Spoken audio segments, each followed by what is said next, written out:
has written a very important book, Because They Hate, a survivor of Islamic terror warns America. Brigitte, you talk about being a survivor. You spent 7 years hiding out in a bomb shelter in southern Lebanon. Tell us about that. When I was 10 years old, that's when my 9/11 happened to me. The Muslims bombed my home, bringing it down and burying me under the rubble, wounded as the perpetrators shouted, Allahu Akbar. My only crime was that I was a Christian living in a Christian town. I ended up wounded. I ended up in a hospital for 2.5 months. And while I was laying in a hospital, I would ask my parents, why did they do this to us? And my father would tell me, because we are Christians, the Muslims consider us infidels and they want to kill us. So I knew since I was 10 years old that I am wanted dead simply because I was born into the Christian faith. This is something very difficult for American Christians to understand, because we Christians in this country wake up freely, have the freedom to practice our religion, go to church, never have to worry about having police guards protecting us just to be able to conduct a prayer service. Our idea of persecution in America, for that matter. Exactly. Our idea of persecution in America is somebody looked at me funny if I brought my Bible to work. However, with people like me, in Lebanon and what the Christian went through, our lives turned upside down. I left the hospital and I came back home, but my home was no longer the home I left. I ended up living with my parents in a bomb shelter underground with no electricity, no water, and very little food. To get some food, we would crawl under the bombs around our bomb shelter and dig out different vegetations and different grass that grew around the bomb shelter. We would dig out dandelions and different types of vegetations and even thorn. I learned how to peel thorn in my tender young fingers at age 10 and 11 and 12 so I can eat the stalk that grew inside of the thorn. That was the only greenery we had. My mother used to soak rice and chickpeas and lentils and anything dry that was bombed from our house, and we would bring it to the bomb shelter, and my job was to sit in a little tray and pick up the broken glass from the bombs, from the rice and the chickpeas, so we can soak them and we can eat them green. We had nothing to cook them with. And my job was to break the chickpeas in half and with a needle take the ants out and the bugs to put them aside so we can eat the food. That was the only food we had. To get some water, we would crawl to a nearby spring under snipers' bullets just to get a drink of water. My town, Marjayoun, got its name because it meant Valley of the Springs. We had 8 springs in our town. And we used to go under snipers' bullets to fetch some water, where my mother had to use her stocking on top of the bottle of water to get all the worms and the rocks and the maggots and the algae so we can drink the water.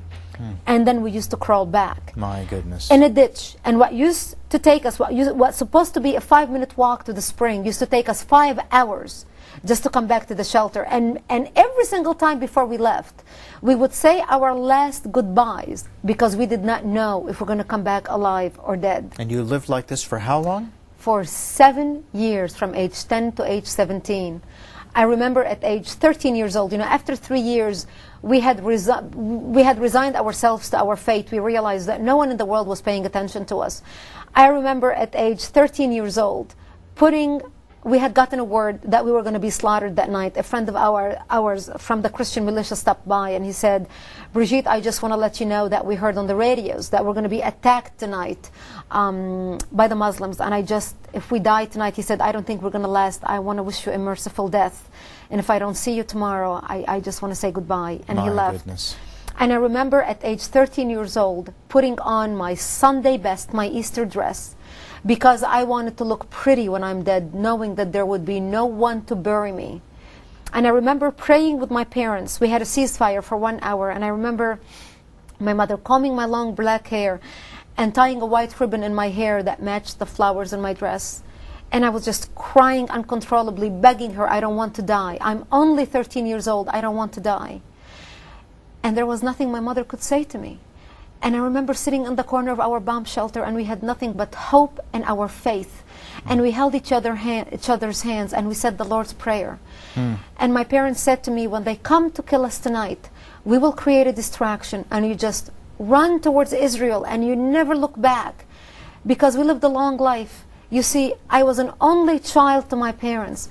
My parents were married for over 22 years. They couldn't have any children. My mother had me, she was 55 years old, and my father was 60. Oh my goodness, wow. I was the miracle in their lives. I should say so. When I was 10, 13 years old, they were in their 70s. Thank God I didn't have to make that decision that night and leave them alone, because that's the night Israel came in physically into Lebanon and kicked away the Islamic army and the Palestinians away from our town and established the security zone.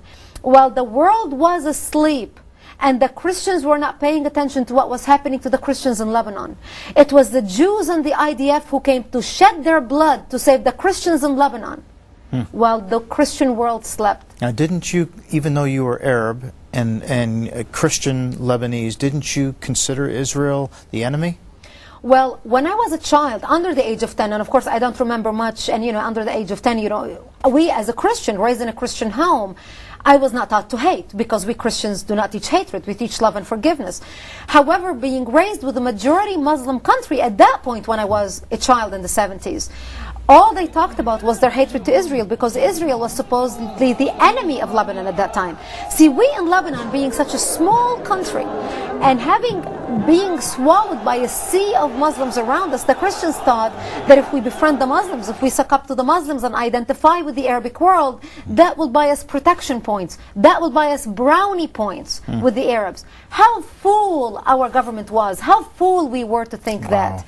Because when the Arabs started slaughtering us, nobody paid attention to us and nobody came to our protection except for the Jews. We ended up surviving after Israel invaded Lebanon in 1982, and the only reason Israel invaded Lebanon was because Syria and Iran had gotten involved in the war in Lebanon, and Syria used Lebanon as